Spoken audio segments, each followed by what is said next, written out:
Shalom Bapak Ibu Saudara yang dikasihi Tuhan Yesus Kristus. Kita bertemu lagi dalam program YouTube channel GKJ Margoyudan, yaitu Resapi. Mari bersama-sama kita memulai perenungan kita dengan berdoa. Kita berdoa.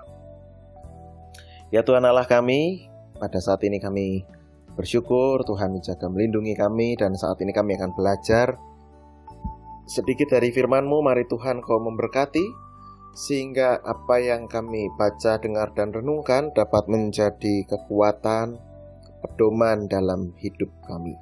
Dalam nama Yesus Kristus kami berdoa. Amin. Bapak Ibu Saudara yang dikasihi Tuhan, bacaan kita diambil dari Kejadian pasal 25 ayat 28. Kejadian pasal 25 ayat 28 yang demikian. Ishak sayang kepada Esau, sebab ia suka makan daging buruan, tetapi Ribka kasih kepada Yakub. Demikianlah firman Tuhan.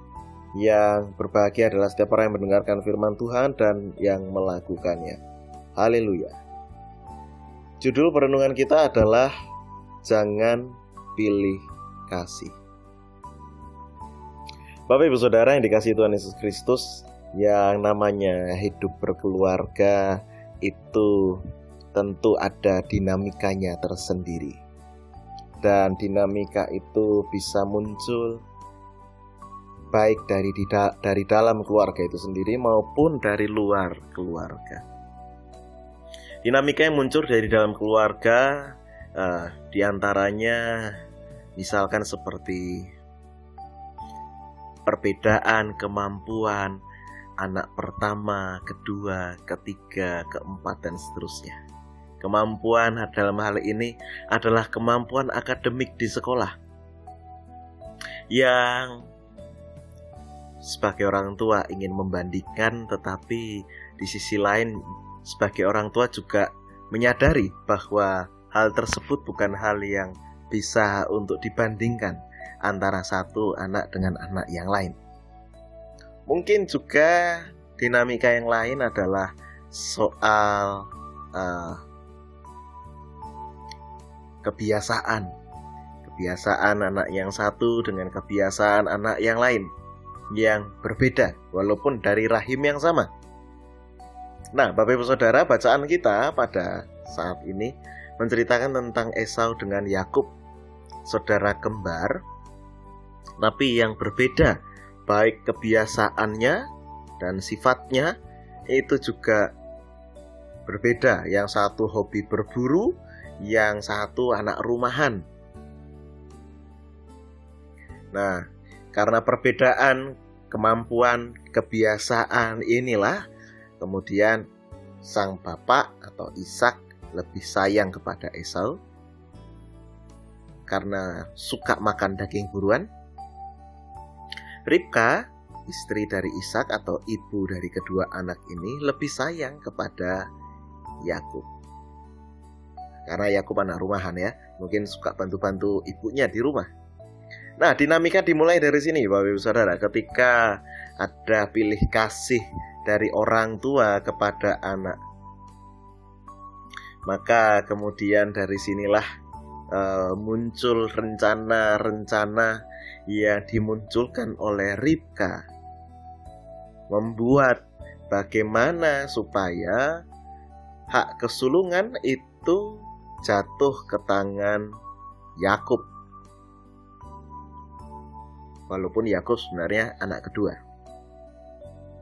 Nah, kemudian satu kali Yakub sedang memasak sesuatu, datanglah Esau lelah dari padang. Esau bilang kepada Yakub, "Berikanlah kiranya aku menghirup sedikit dari yang merah-merah itu, karena aku lelah."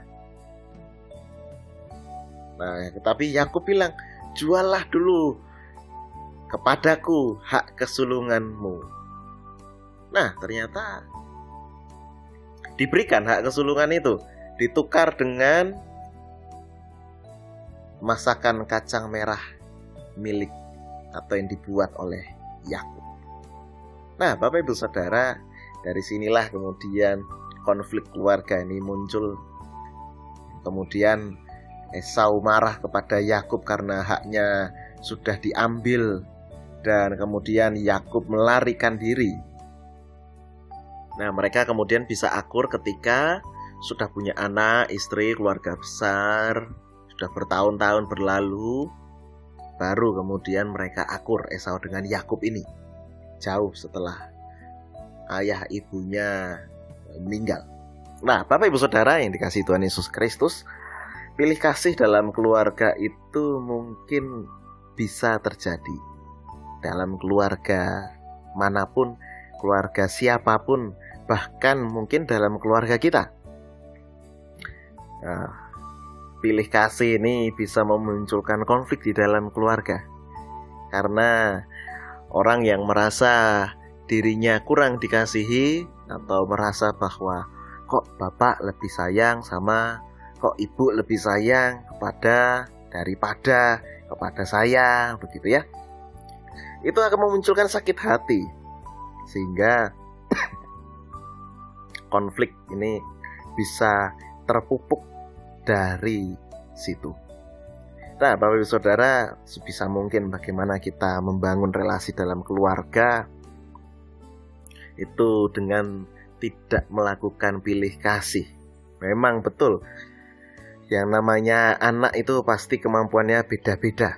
Nah, mungkin disinilah peran orang tua perlu untuk mengkomunikasikan segala sesuatu terkait dengan tindakan, sikap orang tua kepada anak, bahwa mereka berbeda sehingga perlu juga penanganan yang berbeda, bukan dalam rangka pilih kasih. Mungkin penjelasan seperti itu yang dikehendaki oleh anak-anak, sehingga mereka pun bisa lebih memahami dan hati mereka lebih terjaga dari segala sakit hati yang akan dirasakan, bahkan terjaga dari konflik-konflik yang lebih besar yang bisa terjadi dalam kehidupan berkeluarga. Oleh karena itu, Bapak Ibu Saudara, pelajaran yang bisa kita ambil dari bacaan ini adalah bagaimana kita tidak pilih kasih dalam membangun keluarga, baik kita sebagai orang tua pun juga sebagai anak. Anak ini juga bisa pilih kasih, lebih dekat, merasa dekat dengan bapak, ya wes pokoknya apa-apa dengan bapak, kalau dengan ibu moh gitu kan ya, atau sebaliknya. Nah, anak pun juga bisa pilih kasih. Nah, oleh karena itu, sebagai orang tua maupun anak, mari kita bersama-sama menjalani kehidupan berkeluarga dengan tidak pilih kasih, membangun relasi sama kualitasnya antara satu dengan yang lain, sehingga damai sejahtera, kebahagiaan bisa dirasakan bersama. Tuhan Yesus memberkati. Amin. Mari kita satu dalam doa. Kami bersyukur Tuhan, pada saat ini kami diingatkan untuk kami membangun keluarga, membangun relasi dalam keluarga kami, memelihara, mempertahankan relasi dalam keluarga kami dengan tidak pilih kasih, baik kami sebagai orang tua maupun sebagai anak. Tolong kami Tuhan, supaya Roh Kudus berkarya dalam hidup kami, dan kami bisa mengingat firman Tuhan ini. Dan saat ini kami akan mengerjakan berbagai hal dalam hidup kami. Di hari ini, hari pemberian Tuhan, mari Tuhan tuntun kami semua. Terima kasih ya Tuhan, dalam nama Yesus Kristus kami berdoa. Amin. Kiranya kasih karunia dan damai sejahtera dari Allah Bapa kita dan Tuhan Yesus Kristus menyertai Bapak Ibu Saudara sekalian. Amin.